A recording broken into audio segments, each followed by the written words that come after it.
हैं, बहुत warm welcome. मैं हूं कामरान शाहिद। आज 2013 इलेक्शन डिबेट के हवाले से हमने मुस्लिम लीग हम ख्याल ग्रुप के सरबरा और उनके अहम तरीन लीडर को बुलाया है। हमारे साथ मौजूद होगा उनका पैनल, जनाब गुलाम अरबाब रहीम साहब जो तशरीफ लाए दुबई से। काफ़ी अरसे जलावतनी के बाद पूछेंगे उनसे जलावतन क्यों रहे, ऐसा क्या खतरा था पाकिस्तान में, और अब वो पाकिस्तान में बेसिकली करने क्या आए हैं सियासत के हवाले से भी, और दूसरे भी क्रिटिकल सवाल पाकिस्तान की यूथ उनसे पूछेगी।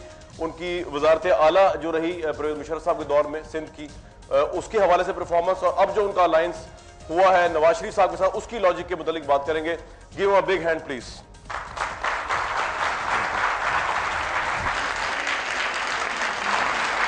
उनके साथ तशरीफ रखते हैं बड़े veteran senior politician Humayun Akhtar Khan साहब, किसी तारुफ के मोहताज नहीं, ऑब्वियसली मुस्लिम लीग हम ख्याल ग्रुप के इस वक्त अहम तरीन लीडर हैं। और गुलाम अरबाब साहब जब दुबई में थे तब भी पार्टी को इन्होंने यहाँ संभाला हुआ था। बहुत वार्म वेलकम है आपको भी।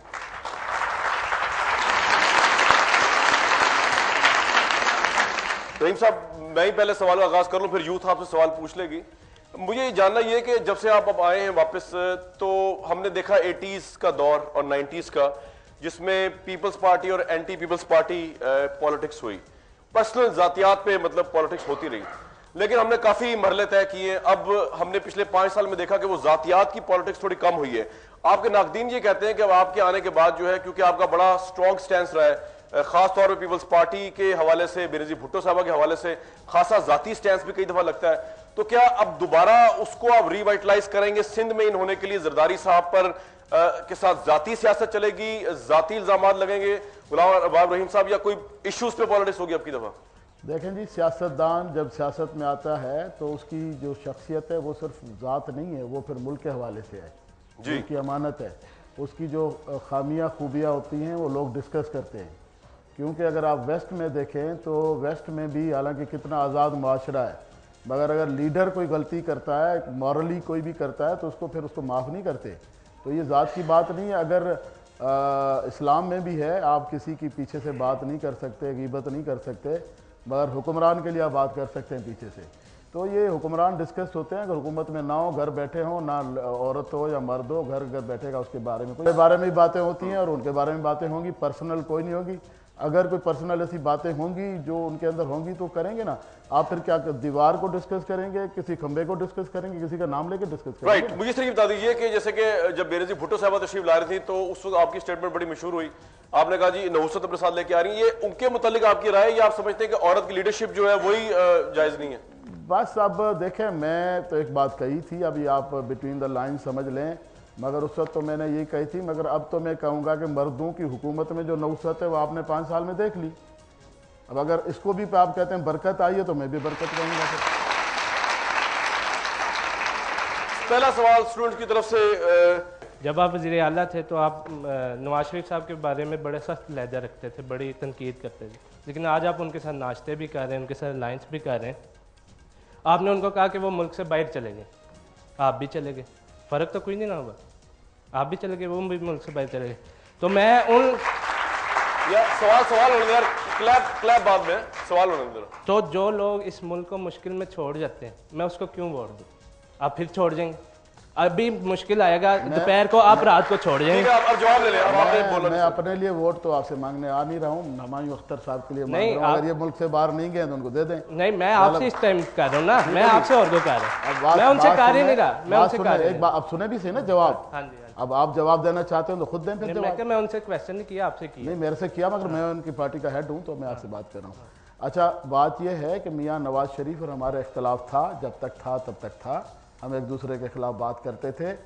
अब हमारी सुलह हुई है और हम आपस में मिले हैं सियासत में। इलेक्शन, हाँ, मैं अगर पीपल्स पार्टी के साथ शामिल होता, मैं उनके साथ गवर्नमेंट में शामिल होता, एक दिन भी हम गवर्नमेंट, हमारी पार्टी को ये सबसे बड़ा एजाज़ है कि हम एक दिन भी गवर्नमेंट के साथ शामिल नहीं रहे, ना हमने कोई वजारत ली ना कोई सफारत ली। ठीक है, अब जब आप उनके साथ नहीं हैं तो फिर आप और जो अपोजिशन होंगी उनके साथ इकट्ठा होना पड़ेगा आपको। अब परवेज मुशर्रफ के साथ शामिल होना कोई इतना बड़ा गुनाह था तो चौधरीयों से क्यों नहीं पूछ रहे हैं कि पीपल्स पार्टी के साथ? जब हमने इलेक्शन लड़ा था तो हमने, मैं तो ये कहूँगा सिंध में हमने तो पीपल्स पार्टी के खिलाफ लड़ा था, ठीक है ना जी, तो उनके साथ वो बैठ गए। तो ये होता रहा था। मियाँ साहब भी पीपल्स पार्टी के साथ बैठे, जो ये बता रहे थे कि इतनी बातें हुई, ये सियासत में होता रहता है। और मैंने कोई पर्सनली उनके ऊपर कोई ऐसा मसला नहीं किया था जिसकी वजह से मुझे उनके साथ बैठने में मसला हो। ठीक है, जवाब हो गया। और दूसरा ये कि हमारी सीट एडजस्टमेंट है, मैंने ज्वाइन नहीं किया उनको, ये बता दूँ आपको। अच्छा, 12 मई का वाकया, 60 से 70 लोग शहीद होते हैं, जिस भी पार्टी से थे वो इंसान। दरिया के उस पार अगर कोई मारा गया तो उमर फारूक जवाबदेह होगा, ठीक है। और इधर 60-70 लोग सिर्फ दिन 1-2 घंटों में मारे गए, आपकी रिस्पॉन्सिबिलिटी नहीं थी? आपके पास अथॉरिटी थी, आपने क्या किया? मैं अल्लाह के सामने बिल्कुल उसका रिस्पॉन्सिबल हूँ। नहीं, अवाम के सामने भी है, अवाम ने भी वोट दिया है, अल्लाह के सामने भी है, अवाम के सामने भी है। मेरा जवाब सुनने दें भाई, अगर आप अगर बोलने नहीं दे रहे, जवाब भी तो लेना पूरा, आपने सवाल कर लिया जी। सवाल आपने मेरे से पूछा है तो मुझे जवाब नहीं देना। ठीक है गुलाम साहब, अगर आपने खुद ही सवाल पूछना है, खुद ही जवाब देना है, खुद ही सवाल में जवाब हो, तो फिर इसका कोई इलाज नहीं है। तो बात यह है कि एज ए चीफ मिनिस्टर ज़रूर मेरे ऊपर जिम्मेदारी इस हवाले से आती है कि मेरे सूबे में लोग मरे थे, ना मैं मारने वालों में था, ना पार्टी मेरी एहतजाज में थी। उसमें MQM थी जिसने एहतजाज किया, उसमें पीपल्स पार्टी थी, उसमें जमात इस्लामी थी, उसमें और भी ANP थी, सारी मुल्क की पार्टियां थीं। और मुझे, मैंने जैसे कल कहा, इस तरह का अंदाज़ा नहीं था कि लोगों को मारेंगे, एहतजाज करना है। और दूसरी बात यह थी कि दूसरी तरफ चीफ जस्टिस थे, वो पार्टियाँ नहीं थी, तो उन्होंने अगर हमें इतफाकन ऐसी सूरत हाल हो गई। ठीक है, जवाब हमारे साथ सवाल पूछने। नहीं, मैं उन्हीं से, आप उन पार्टियों के साथ थे, आपने कहा था चीफ जस्टिस को गिरफ्तार करो कराची एयरपोर्ट पे, ना इसे गाड़ी देनी। मैं आपको प्रूव करता हूँ। आप खड़े हुए थे वहाँ पे? नहीं, हमने मीडिया पे देखा। मीडिया में तो कई चीजें रिपोर्ट होती रहती हैं। नहीं, आपने कहा कि इसको गिरफ्तार करो। नहीं, मैंने नहीं कहा, तो आपने जबरदस्ती कहा, ये क्या बात हुई? ठीक है, हमारे साथ तो सवाल नहीं करना आपने। अच्छा जी, अस्सलाम वालेकुम साईं। वालेकुम सलाम। आपसे सवाल करना चाहूँगा मैं कि कहाँ से लाए हो? ये पहले बता दो, सवाल किसने दिया आपको? ये सवाल मैंने खुद ही लिखा, मैंने कहा कहीं भूल ना जाऊँ ना। मैंने नहीं दिया भाई, मैंने नहीं दिया। मैंने कहा कि साईं साहब का प्रेशर चेक कर लिया है इसलिए। इतनी अक्ल तो रखो, खुद सवाल पूछो यार। मैंने कहा साईं साहब का प्रेशर होगा, सवाल भूल ना जाऊँ, अब मैंने रख दिया साइड पे। मैं इतना अकल ही है। मैं पंजाबी वाला साईं नहीं हूँ, सिंधी वाला साईं हूँ मैं। सिंधी वाले साईं की बात करें, मेरा सवाल सुनने जरा। 1990 में जो ISI ने पैसे दिए थे सियासतदानों को, उसमें आपका नाम भी लिया जाता है। और हामद सईद, ब्रिगेडियर हामद सईद साहब ने बयान हल्फी में कहा, हल्फन उन्होंने कहा है कि आपको 2 मिलियन रुपीस दिए गए थे। इसके बारे में आप क्या कहेंगे? तो आप वो वापस दिए, क्या करना है आपने? अगर मैं भाई लेने वाला गुनाहगार है तो देने वाला भी गुनाहगार है। उन्होंने क्यों दिए भाई? हमको मांगने गए थे उनके घर पे। आपने लिए ना? तो गुलाम साहब, मैं को भीख मांगने गया था उनसे। राशि वल मुर्तशी किलाहुमा फिन्नार। कोई रुश्वत हमने नहीं ली, बता दूं आपको। अच्छा, फिर ये क्या था? 2 मिलियन रुपीस किस चीज के थे? खुदा जाने, उनसे पूछे। वो जो, अच्छा आपने नहीं ली? नहीं, वो वैसे ही बांट रहे थे। पहली बात तो ये, आप उससे पूछे ना, बैंक वाला क्या नाम है उसका, वो जो अब वैसे दावतों में सीधा फिरता है, कोर्टों में वो रेड़े पे आया था। अच्छा, उससे पूछे ना, दुनिया का अब क्या नाम लूं, बदनाम तरीन आदमी, उसकी बात को आप एतबार कर रहे हैं। और हमारे अरबाब साहब जवाब आपने अभी भी नहीं दिया, आपने बात को घुमाया बस। अब रोहिदाद खान ने कहा कि गुलाम इसाक खान उसको जानता तक नहीं था। और ये गवाही मैं, देखें, मैं यहाँ नवाज शरीफ के साथ बैठा हूँ, मगर गुलाम इसाक खान की गवाही मैं दूंगा कि वो ऑनेस्ट आदमी। तो उनके दामादों के लिए लोग क्या कहते हैं वो जाने, ऑनेस्ट आदमी था। ऐसी बात। हाँ, बाकी अगर किसी और ने कहीं से कुछ किया तो वो जाने, उसका काम जाने। अच्छा अरबाब साहब, एक बात आपको बताऊं, मैं यहाँ आपके सामने मीडिया पे कहता हूँ कि एक मुसलमान मुल्क में हम गए थे, मैं जब चेयरमैन जिला काउंसिल था, नाम नहीं लूँगा, मुसलमान मुल्क का, उस बेचारे की शामत ना आ जाए। उन्होंने कहा कि यहाँ हम पॉपुलेशन वाइज इतना ज़्यादा नहीं है, बस थोड़ा सा नोक पलक करके हम अपने आप को पावर में रखते हैं। ठीक है, अगर आपके मुल्क में फ्री फॉल आर्म छोड़ देंगे, और जो आप, या तो आप कौम सही फैसले करें, नहीं तो फिर कहीं से तो कोई चीज़ आएगी कि बुरे लोगों को कोई रोके ना। जैसे अब आ गई हुकूमत, तो आपने मजा चख लिया ना फिर इसका। कंक्लूजन गुलाम साहब बता दें कि सवाल की कि आपने, वो कह रहे हैं ISI के ब्रिगेडियर जनरल इल्जाम लगा रहे हैं आपने पैसे नहीं लिया, आप डिनाई कर रहे हैं ना? आज मैं डिनाई कर रहा हूँ, वो ड्राइव खत्म हो गया। बता दें आपसे मैं सवाल पूछना चाहूंगा कि पिछले इलेक्शन में 2008 के 2002 के इलेक्शन में भी NA 1 to 5 से आप लोगों ने इलेक्शन लड़ा था साद रफीक साहब के खिलाफ ही। अब आप लोग NA 1 to 5, मैं भी उसी हल्के का रहायशी हूँ, NA 1 to 5 में अब आप लोग उन्हीं के साथ मिल रहे हैं। वो जो आपने इलेक्शन कैंपेन चलाई थी ख्वाजा साद रफीक के खिलाफ, और वहाँ पे आपके बयान थे, आप बेहतर जानते हैं मेरे से कि आपने उनके खिलाफ कितने बड़े बड़े बयान दिए थे, कितनी कितनी करप्शन के बलों को बांग दावे किए थे, जो ख्वाजा साद रफीक ने ये करप्शन किया, अब आप उनके साथ किस तरह बैठ जाएंगे, ये सवाल है। अब आप उनके साथ किस तरीके से वहाँ पे बैठ जाएंगे, मुझे तो समझ नहीं आ रही। क्या कल वाली बातें आपकी गलत थी? क्या जो 2002 में या 2008 में आप झूठ बोल रहे थे या अब आप लोग झूठ बोल रहे हैं? क्या वही साद रफीक तब थे या अब वो गंगा नहा आए हैं? सवाल करें लेकिन आप झूठ का लफ्ज ना इस्तेमाल करें। आपने सवाल किया, मेरा जवाब सुने। जी, झूठ करें। का लफ्ज गैर मुनासिब लफ्ज है। मेरा जवाब सुने ना, फिर आप बोले। ठीक, ओके। चलें।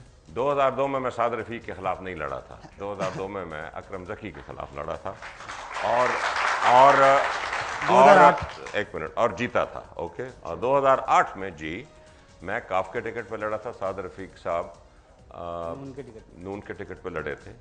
जितना मैं कसूरवार हूं नून से मिलना, उतना नून कसूरवार है मेरे से मिलने के लिए। तो ये सवाल आप साद रफीक साहब से भी पूछें, यानी कि आप कसूरवार हैं, ये आप मान लिया साद आपने। रफीक साहब से भी पूछें। हमारी अब कोशिश ये है कि वो जो नाइतफाकियाँ थी मुस्लिम लीग के मुख्तलिफ धड़ों में, उनको दूर किया जाए और मुस्लिम लीग को एक किया जाए। और उस बुनियाद के तहत बगैर किसी लालच के एवज हम इकट्ठे हुए हैं ताकि अगले इलेक्शन में मुस्लिम लीग एक भरपूर ताकत के ठीक है, ये हो गया आपका। अब मेरे साहब मुझे एक सवाल का जवाब दे दीजिए। एक जेनरिक सवाल सिर्फ आप पे स्पेसिफिक नहीं मैं कर रहा। मतलब जैसे मुस्लिम लीग ने नारा लगाया कि पाकिस्तान तोड़ा है पीपल्स पार्टी ने, फिर चार्टर ऑफ डेमोक्रेसी उनके साथ साइन किया। इस तरह आपने करप्शन का लगाया, गुलाम रबाब रहीम साहब ने करप्शन का, हम खुद सुनते थे मुशर्रफ साहब के दौर में, बेनजीर भुट्टो साहब लगाया करते थे। ये बताइए कि ये जो नारे होते हैं, ये इनमें कुछ सब्सटेंस होता है, ये सिर्फ इलेक्शन जीतने के लिए रेटरिक होता है? ये तो बहुत बड़े इल्जाम है सर। एक पॉलिटिकल पार्टी पे आप लगाते हैं मुल्क तोड़ने का, फिर चार्टर ऑफ डेमोक्रेसी के साथ साइन करते हैं, साद रफीक के खिलाफ आप इलेक्शन लड़ते हैं, आप फिर उनका दुनिया की किसी प्रोग्रेसिव डेमोक्रेसी में ऐसा नहीं होता। और सिर्फ आप नहीं, पूरे पाकिस्तान में इस तरह हो रहा है। तो ये आपके ख्याल में यही डायनामिक्स है पाकिस्तान डेमोक्रेसी के, कभी चेंज होगी? ये देखिए, डेमोक्रेसी के डायनामिक्स सिर्फ ये नहीं होता कि आप माजी में उलझे रह जाएं। माजी में तो बहुत कुछ होता है। डेफिनेटली मुल्क टूटा और बहुत से इस मुल्क के रहने वाले ये यकीन रखते हैं कि पीपल पार्टी ने बहुत बड़ा कसूर था इस मुल्क को तोड़ने में। बहुत से लोग यकीन रखते हैं। इसका मतलब ये नहीं है कि उस पार्टी से आप हर किस्म का राब्ता और नातका बंद कर दें मुस्तकबिल के लिए। मैं समझता हूं कि चार्टर ऑफ डेमोक्रेसी जो साइन हुआ 2006 में एक बहुत अच्छा डॉक्यूमेंट था। जी, एक मिनट जरा मैं इसमें थोड़ा ऐड करूं। जी, सियासत में जब इलेक्शन लड़ता है ना बंदा, ये यहाँ का एक डेमोक्रेसी का अल्लामा इकबाल ने जिस तरह से मतलब शेर कहा था, यहाँ तो उसके सर गिने जाते हैं, तो उस तरह की सूरत हाल है। तो उसमें इलेक्शन में जाने के लिए इंसान जो सामने खड़ा होता है, अगर हम उसकी तारीफ करेंगे कि जी हमसे ज़्यादा ये अच्छा है, तो फिर हम किस हवाले से बात करेंगे कि हमें वोट दो? कुछ तो उसके बातें निकालनी पड़ती ये है। करना जरूरी है। उसमें हो जाता है। गुलाम साहब, मैं सवाल जो मेरा ज़िम्नन था कि ये डिसाइड हो गया कि अलग निशान से लड़ेंगे या नून लीग के निशान पे लड़ेंगे इलेक्शन, क्या भी डिसाइड नहीं हुआ? मैं जवाब दूं? इनका जवाब यही दे सकते हैं, इन्होंने एग्रीमेंट साइन किया, मैंने नहीं किया। जी, इस वक्त देखिए, हमारा मई 2012 में सीट एडजस्टमेंट्स का एग्रीमेंट पूरे पाकिस्तान के लिए हुआ था। जहां तक निशान की बात है, आया जो अलायंस के पार्टनर्स हैं उन्होंने अपने अपने निशान पे लड़ना है या अलायंस का कोई अपना निशान बनेगा? इस पे मियां नवाज शरीफ साहब जब वापस तशरीफ लाते हैं तो गुफ्तगू का आगाज अभी होगी। ठीक है जी, नेक्स्ट क्वेश्चन पूछ लें जी प्लीज। हुमायूं साहब, अभी आप लॉ वगैरह बता रहे थे स्टूडेंट्स को, तो आप प्लीज मुझे ये भी बता दें कि लोटा किसे कहते हैं? लोटा जो बाथरूम में होता है उसको कहते हैं। वैसे ही जनरली वॉशरूम में होता, सही है। जनरली लोटा अरबाब साहब ने कह दिया जो वॉशरूम में होता है। मैं सियासी वॉशरूम्स के लोटे की बात कर रहा हूँ। उनको हम सियासत में लोटा उसे कहते हैं जो किसी लालच की बिना पे, जिस तरह काफ का एक धड़ा टूट के, जिनको जरदारी साहब ने कहा था कि बेनजीर के कातिल हैं, और वो लालच के एव्स और अपने लोगों को बचाने के लिए और वजारतें देने के लिए वो पीपल पार्टी से जा मिले और हम उनसे टूट के नवाज शरीफ से जा मिले। लोटा उन चौधरियों को कहा जाता है। ठीक है, दूसरा आगे चले, आगे चले, आगे चले। एक मिनट मुझे देखें, जब इंडिविजुअल्स कोई बदलते हैं तो उसको आप लोटा कहते हैं। पार्टियां, एक मिनट जरा सुनिए यार, आप लोग जब नहीं सुनेंगे तो हम चले जाएंगे। बता दें ये कौन सा तरीका है कि हमारी बात नहीं सुनना चाहते और आप इल्जाम पे इल्जाम लगाए जा रहे हैं। ये नैब का रेफरेंस लगा रहा है, मुझे तो सलूट किया रहमान मलिक के आदमी के लिए, आप आ गए, हम आपको सलूट करते हैं। FIA वाले इमिग्रेशन वालों ने मुझे सलूट करते, फिर वो और कई रेफरेंस अब नेट से निकाल के ले आ गए रेफरेंस। उधर से कहते हैं कि आप 120 गज के घर में रहते हैं। इस वक्त भी बेटे मैं आपको बताऊं कि मैं किराए के घर में अस्करी अपार्टमेंट उसमें रहता हूं कराची में, बता दूं आपको। लोग एतबार इसलिए नहीं करते कि यहाँ मुल्क का चपरासी भी ईमानदार नहीं है, तो चीफ मिनिस्टर को कौन एतबार करेगा? ये सही पॉइंट कराची सोने की कान है। अब जो हुआ उनको तो पूछे आप जरा। वैसे गुलाम साहब ने कर्ज से कोई चार्ज नहीं अभी तक, लेकिन बहरहाल आप सवाल पूछिए। और हमायूं अख्तर साहब मेरे पास उधर दुबई में भी देख के आए, देख के हैरान होते कि यार 3.5 साल सिंध का चीफ मिनिस्टर, सिंध में जमीनें आपके पंजाब में नहीं है, वहाँ सरकारी जमीनें बेताशा हैं। यानी कि माइक नहीं बोला बोले पहले काफ लीग, फिर हम ख्याल आबादी नून लीग भी इसको तो नहीं कहते ना, ये फैसला आवाम पे छोड़ देते हैं। अगला सवाल सुन लें। देखिए ना जी, आप एक रिमार्क पास कर जाते हैं, आप इंटरव्यू आपका हो रहा है, मेरा हो रहा है, आप सब मेरा जवाब सुने पहले। जमहूरियत है ये, आप अब डिक्टेटर की जेब में नहीं बैठे गोद में, यहाँ पे अब सुननी पड़ती है। बिल्कुल जमहूरियत है, बिल्कुल जमहूरियत है, बिल्कुल है। आप दबके लगा के छुट्टी करवा सकते हैं। यार उनका जवाब तो लेने दो ना, सवाल जवाब देते हैं, सवाल करें, आप सवाल करें। मेरे बच्चे, मैं 4 दफा इलेक्ट हुआ हूँ और मैंने कभी किसी मार्शल लॉ डिक्टेटर के साथ मार्शल लॉ में काम नहीं किया। इलेक्ट होके अगर एक दफा किया था तो किया था, समझ गए आप? जी हाँ। मुल्क बदरी इतनी आसान नहीं है। मेरी वालदा की डेथ हुई, मैं उस पर नहीं आ सका था। आपको किसने कहा था कि आप दुबई जाते? एक वक्त था कि आप मंजूर कॉलोनी में रहते थे, हाउस नंबर 101, 6000 उसका रेंट था और 3 कमरों वाला वो घर था। आज मेरे पास सरे महल है, डायमंड महल। ये मेरे पास नैब का रेफरेंस मौजूद है, इसमें आपके पास कई पेट्रोल पंप्स, बंगला number 88, commercial street, DH Karachi. कब हुआ? अभी अगर होता नैब का रेफरेंस तो मैं आपको इधर एयरपोर्ट से उतर के यहाँ तक एक मिनट, इसका साबित करें। स्टूडेंट हूँ मैं, बिजनेस का स्टूडेंट हूँ, मुझे भी बेटे मालूम होना चाहिए वो क्या कानून है कि जिसके तहत मैंने भी बनानी है प्रॉपर्टी, मुझे भी बनानी है छोटी प्रॉपर्टी, मुझे भी बताएं कैसे बनाई जाती है। एक मिनट, ये आप जरा खामोश रहे एक मिनट, उसके बाद जवाब दें। इमरान खान का दुबई में शावर लेना अरबाब गुलाम रहीम को पाकिस्तान तहरीके इंसाफ से क्यों दूर ले गया? जानिए इमरान खान अरबाब गुलाम रहीम दुबई मुलाकात की दिलचस्प तरीन कहानी। देखिए प्रोग्राम में ब्रेक के बाद।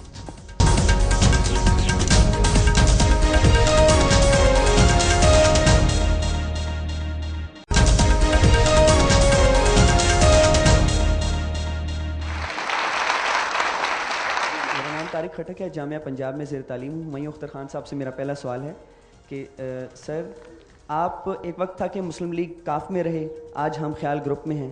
पाकिस्तान पीपल्स पार्टी या पाकिस्तान तहरीक इंसाफ कब ज्वाइन कर रहे हैं?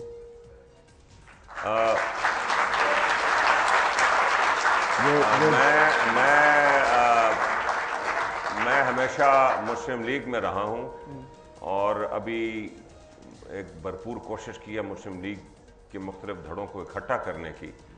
तो मैं आपको मायूस करूँगा ये कह के कि मैं पीटीआई और पीपल पार्टी कभी ज्वाइन नहीं करूँगा। इसमें थोड़ा सा मैं ऐड करूँ, इसमें थोड़ा सा मुझे करने दें। देखें, हुमायूं अख्तर साहब ने इक़्तिदार के पीछे जाके अपनी वफादारियां बदल के गवर्नमेंट के साथ नहीं बैठे, हम थ्रू आउट अपोजिशन में बैठे। मुल्क बदरी इतनी आसान नहीं है। मेरी वालदा की डेथ हुई, मैं उस पर नहीं आ सका था, ठीक है ना? तो ऐसे हम मजाहिया तौर पर नहीं, मजाहिया एक्टर नहीं थे। किसने कहा था कि आप दुबई जाते? हमने अपोजिशन किया गवर्नमेंट की, और ये जरूर हुआ कि जब चौधरी साहबान जाके उधर गवर्नमेंट के साथ बैठ गए तो हम फिर अलग हो गए। कई चीज़ों में इख्तलाफ हुआ, सियासत में इख्तलाफ कहा कि हमें, और हमें अपनी पार्टी बनाई है, किसी और के साथ ज्वाइन हमने नहीं किया, किसी के साथ नहीं गए। अच्छा यार, हो गया सवाल। नहीं सही, आपसे मेरा अब आपसे सवाल है कि एक वक्त था कि आप मंजूर कॉलोनी में रहते थे, हाउस नंबर 101, 6000 उसका रेंट था और 3 कमरों वाला वो घर था। आज आपके पास एक मिनट, आज मेरे पास क्या है? महल है, सरे महल है मेरे पास, है ना? हाँ जी, आज मेरे पास सरे महल है, डायमंड महल। ये मेरे पास नैब का रेफरेंस मौजूद है, इसमें आपके पास कई पेट्रोल पंप्स, बंगला number 88, commercial street, DH Karachi. कब हुआ? अभी अगर होता नैब का रेफरेंस तो मैं आपको इधर एयरपोर्ट से उतर के यहाँ तक एक मिनट, इसका मुझे साबित करें।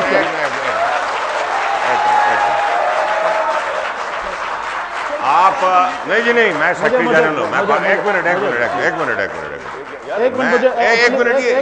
आप जरा खामोश रहे एक मिनट, उसके बाद जवाब दें। किराए के घर में रहता हूँ, कराची में, बता दूं आपको। मैं बिजनेस का स्टूडेंट हूँ, मुझे भी मालूम होना चाहिए वो क्या कानून है कि जिसके तहत मैंने भी बनानी है प्रॉपर्टी, मुझे भी बनानी है छोटी प्रॉपर्टी, मुझे भी बताएं कैसे बनाई जाती है। कामरान साहब, इंटरव्यू इनका है कि हमारा है?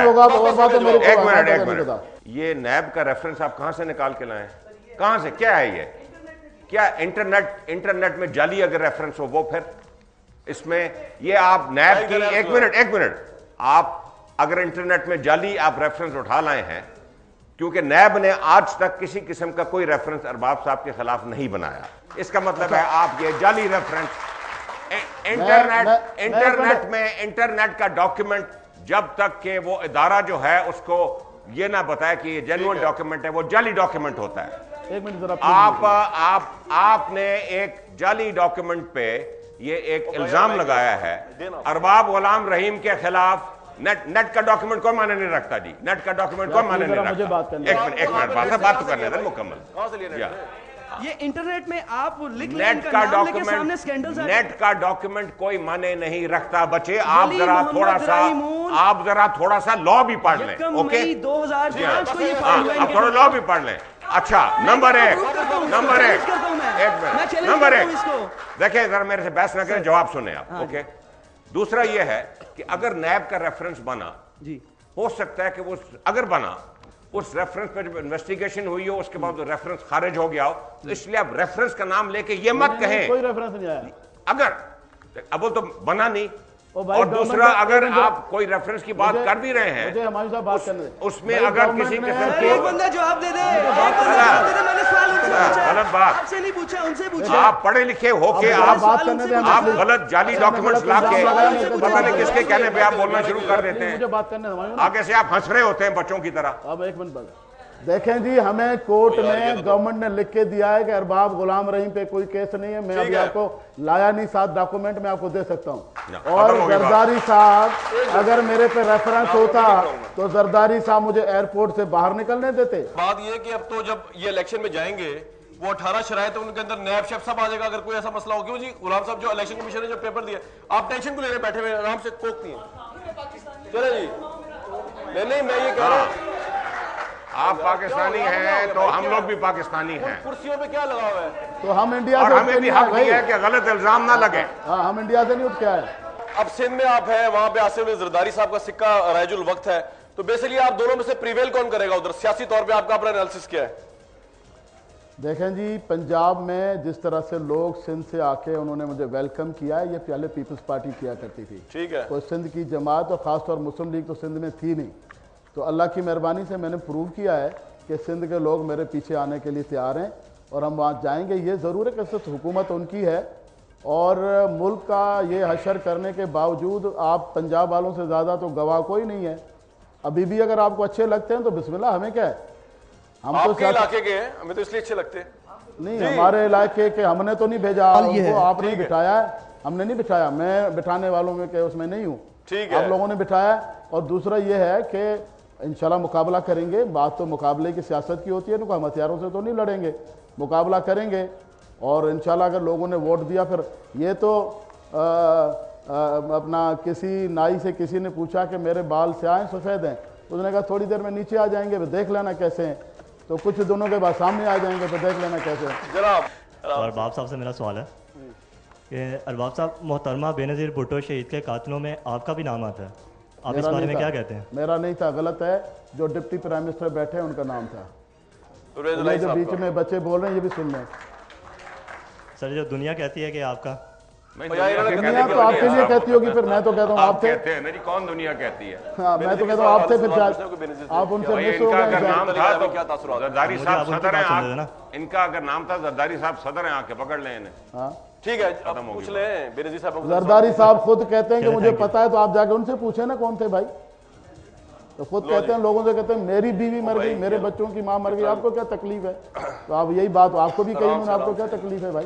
एक छोटी सी गलतफहमी है सर, वो दूर कर दें कि जब आप वज़ीर आला थे उस वक्त आपने एक सरकारी खर्चे पर थरपार की तरफ एक रोड जाती है वो बनवाई थी। उस रोड पे किसी को एंट्रेंस की इजाजत नहीं थी, सिर्फ आप और आपके बेटे उस रोड पर जा सकते। कौन सी रोड? थरपारकर में? बताओ। थरपारकर में वो तो बड़ी सी रोड बनी है। किसी रोड बनी सरकारी पैसों से, और उस पे चलो उस तो मैं अलो नहीं करता था, अब तो मैं गवर्नमेंट में नहीं, अब तो सारे चल रहे होंगे ना उस रोड पे भाई। लेकिन सर उस वक्त आपने बनाई वो कह रहे 5 साल इससे अब तो हमारा चलना ममनू है वहां पे भाई। तो मेरे बाद आप पूछें पीपल्स पार्टी ने कितने थरपारकर में रोड बनाई है, पूछें। जो रोडें बनी थी टूट गई, उनकी मरम्मत नहीं हो रही भाई। लेकिन सर आपने तो अपने लिए सिर्फ बनाई थी वो रोड। तो मैं भी तो इंसान हूँ, मेरे गाँव मेरे गाँव तक नहीं आना चाहिए रोड, क्या क्यों? इमरान खान का दुबई में शावर लेना अरबाब गुलाम रहीम को पाकिस्तान तहरीक इंसाफ से क्यों दूर ले गया?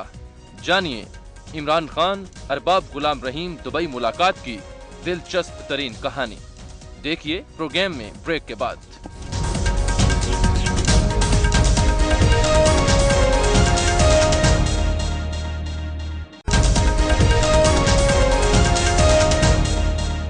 आपसे मेरा क्वेश्चन है कि लोग आपकी पार्टी को वोट क्यों दें? क्योंकि आप नून लीग के अलायंस है या आपकी एक अलग पहचान है, इस वजह से आपको वोट दें। एक मिनट। और आपसे मेरा ये क्वेश्चन है सर कि जब आप सीएम सिंध थे, इनसे पूछ लें फिर दोबारा में। सर आपने 5 साल में देखा कि चौधरियों से इख्तलाफ हुआ जब वो पीपल पार्टी गए। सर उससे पहले नहीं था हुआ जब शुजात का इलेक्शन हुआ था प्रेसिडेंट? जवाब तो कंप्लीट होने दें यार प्लीज भाई साहब, जवाब कंप्लीट होने दें, उसके बाद आप कीजिए। इलेक्शन का हुआ और उसके बाद जब वो जरदारी साहब की हुकूमत में शामिल हुए, हमारी ख्वाहिश एक थी कि हम मुस्लिम लीग को एक करें। हमने पंजाब हुकूमत, पूरे पंजाब की हुकूमत थी, उससे किसी किस्म का कोई फंड और कोई और मुआवजा नहीं लिया। इस वक्त ये जो हमारी ख्वाहिश कि मुस्लिम लीग एक इकट्ठी हो, उसके नताज आपको सामने आ रहे हैं। बहुत से लोगों को बहुत परेशान कर रहे हैं, बिलखसूस पीटीआई वालों को तो बहुत ही परेशान कर रहे हैं। सर इस वक्त क्या प्रोग्रेस है? क्योंकि पीटीआई का तो सारा दारो मदार एक 23 मार्च के जलसे पे हो गया। वो जलसे में पता नहीं कि कितनी बड़ी सुनामी आएगी कि क्या आएगा। हम इस वक्त मुस्लिम लीग को इकट्ठा करके पाकिस्तान में इलेक्शन लड़ना चाहते हैं और पुरुमीद हैं कि हम इलेक्शन जीतेंगे और बेहतरीन सलाहियत रखते हैं मुल्क के जो मसाइल है मौजूदा उनको हल करने। अगर हम इतने ही बुरे हैं तो इमरान खान साहब फिर मेरे से मिलने क्यों आए दुबई? बताएं ये तो पता है, ये बताएं, क्यों आए? वो क्यों आए थे? मैं ये कह रहा हूँ इमरान साहब क्या कहने आए थे आपको दुबई में, ये तो बताएं। पहले हमें कहा, मुझे कहा कि असल में ये हुआ था, मैं पूरी स्टोरी बताऊंगा। अब आप लोग इस तरह की बात है तो कसूरी साहब ने को उनको फिल्म दिखाई थी मैं और चट्टा साहब आपके हक में हैं और ये हम आपसे कोलेशन बना। असल ये बात जरूर थी कि हम उनसे अलायंस करना चाह रहे थे। इमरान खान साहब तो हवाओं में थे ना कि पूरा सुनामी आ रहा है, पूरा सुनामी तो एक नुकसानदा चीज़ है, वो कोई नेमत वो तो नहीं है। तो खैर, तो वो उस सुनामी के चक्कर में थे और मैं उधर दुबई में जब उन्होंने कहा ना सुनामी आ रहा है, मैंने कहा इमरान खान साहब ये सुनामी मुर्तज़ा भुट्टो के मरने के बाद आया था गनवा भुट्टो के साथ भी, मगर उसको कैश नहीं करा सकी क्योंकि इलेक्शन जो है वो ये वोटर लिस्टों के दाखिल होने से लेके आखिरी जब रिजल्ट हाथ में आता है ना, लोग इलेक्शन पोल करते हैं तब तक है, ये पूरा प्रोसेस है से गुजर के फिर उन्होंने क्या कहा? इससे पहले भी एक दफा इमरान खान साहब, अच्छी बात है नहीं हम एक दूसरे एक दफा उससे पहले भी बात सुने, अब सच है तो हाँ, तो एक दफा पहले भी पता नहीं अब साल कौन सा है मुझे याद नहीं, मैं अल्लाह की मेहरबानी से हम 1932 से जब बॉम्बे से सिंध अलग हुआ ना, हमारी फैमिली वहां से जीती आ रही है और कभी हमने हारा नहीं है। इमरान खान साहब ढूंढते हैं कैंडिडेट्स को ना, इलेक्टेबल्स को, तो उस जमाने में भी ढूंढ रहे थे। अब ये 93 की बात है, उन्होंने मुझे बुलाया, कराची में इलेक्शन कैंपेन में था। ठीक है यार, आप चुप कर जाए यार, मैं बात क्या हो गया ये KDN स्कीम 1 में कोई घर था, क्योंकि इनके जो स्पॉन्सर हैं सारे बिजनेसमैन, बड़े बड़े बिजनेसमैन है, बात गरीबों की करते हैं। मैं उस मीटिंग में दुबई वाली में था जिसमें बड़े बड़े बिजनेसमैन थे और सारे उनके घरों पे हुआ और मेरे सामने प्लजिंग हो रही थी, वो भी मैंने सुना था, जो कहते हैं कि अब हमारे ऊपर क्रिटिसाइज करेंगे तो हम भी करेंगे। सुनने मुझे उन्होंने कहा कि मियां साहब इमरान खान साहब आपसे मिलना चाह रहे थे। मैं इतना चल के गाँव से इलेक्शन छोड़ के आया, कराची पहुंचा, तो कहा जी इमरान खान साहब आपसे मिलना चाह रहे थे, मगर ये हुआ कि वो तो लाहौर बड़ा जल्दी काम हो गया। मैंने कहा यार मुझे आप लोगों ने मिलते हैं करके अपना इलेक्शन छुड़वाया है, ये तो कोई अच्छी बात, कोई तरीका ठीक नहीं है कि मैं पहुंचाऊं तो चले गए। तो कहते हैं जी अब फिर क्या होगा? मैंने कहा यार मुझे तो पता नहीं कि मैं जीतूंगा कि हारूंगा, मगर इमरान खान साहब जब असेंबली पहुंचेंगे तो मैं जाके उनसे उधर मिल लूंगा असेंबली में। मैं पहुंच गया था, वो नहीं पहुंचे थे, बता दूं। राइट, अच्छा आप बैठ जाइए। अभी भी चाइना गए हुए थे, मुझे कसूरी साहब ने फोन किया कि इमरान खान आपसे मिलना चाहते हैं। मैंने कहा बिस्मिल्लाह, दुबई में? जी जी। वो क्या नाम है, पेट्रोलियम आब्दिल नदीम क्या नाम है वो जो आसिम नहीं, हाँ गालिब साहब के घर पे। गालिब बहुत बड़ा टाइकोन है पेट्रोलियम का, एक तो शायद है। तो और जब वापस आने लगे चाइना से, वो एक कराची के हमारे जनरल सेक्रेटरी हैं जिनका हमने कभी नाम नहीं सुना था, पता नहीं क्या नाम है। आप ही के जनरल सेक्रेटरी थे, उनका नाम अलवी साहब, PTI के। मेरे जनरल सेक्रेटरी को सब जानते हैं इंशाल्लाह। ठीक है। तो वो उन्होंने मुझे फोन किया कि खान साहब जो है ना वो अब आपके पास नहीं आएंगे, अब मैं आपसे मिलने आ रहा हूँ।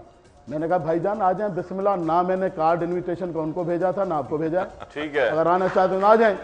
खैर जब उनको कहा, मैंने कसूरी साहब को फ़ोन किया, मैंने कहा मैं अलवी साहब से मिलने के लिए तैयार नहीं हूँ, मैं अभी इस वक्त भी MPA हूँ, मेरे 10 MPA मैंने हैं, इनके पास तो एक काउंसलर भी नहीं है। ठीक,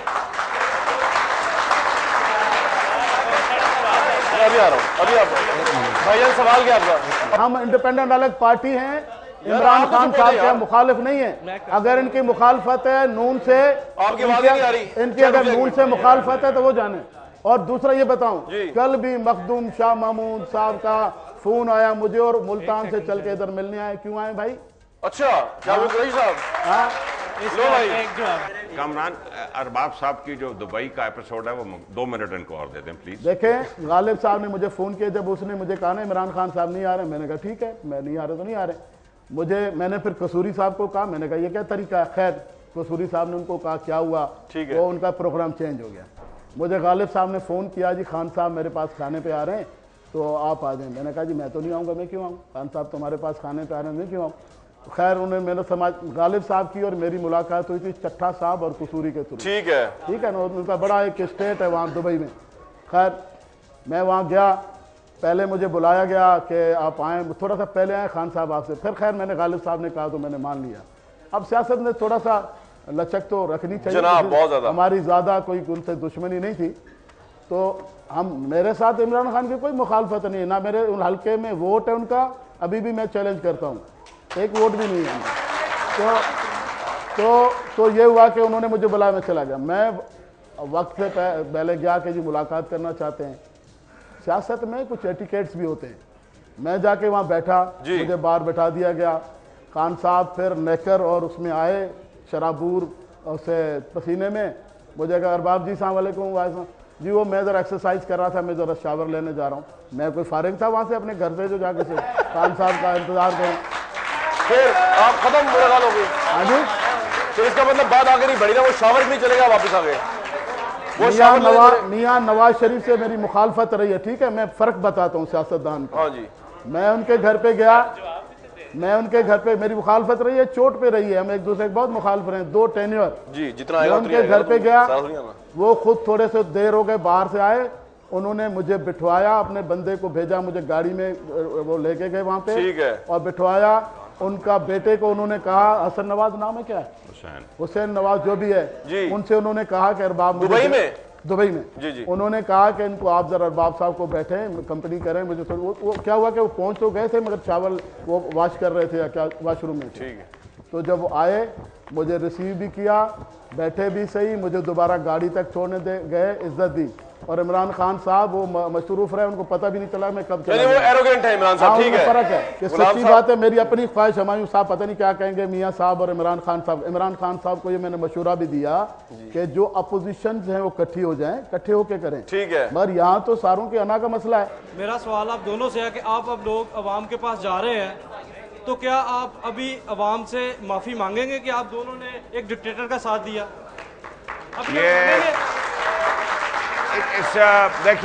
देखिए मेरी बात सुने, जवाब देना। इस गुफ्तगू को ना ही शुरू करें, क्योंकि उसमें सबसे पहले माफ़ी इमरान खान साहब को मांगनी पड़ेगी और उसके बाद जुल्फ़िकार अली भुट्टो साहब को मांगनी पड़ेगी और बहुत से लोगों को मांगनी पड़ेगी। तो ये गुफ्तगू का आगाज नहीं किया जाएगा। देखें, हमने पब्लिक से इलेक्ट होके हम एक इलेक्टेड गवर्नमेंट में शामिल हुए थे।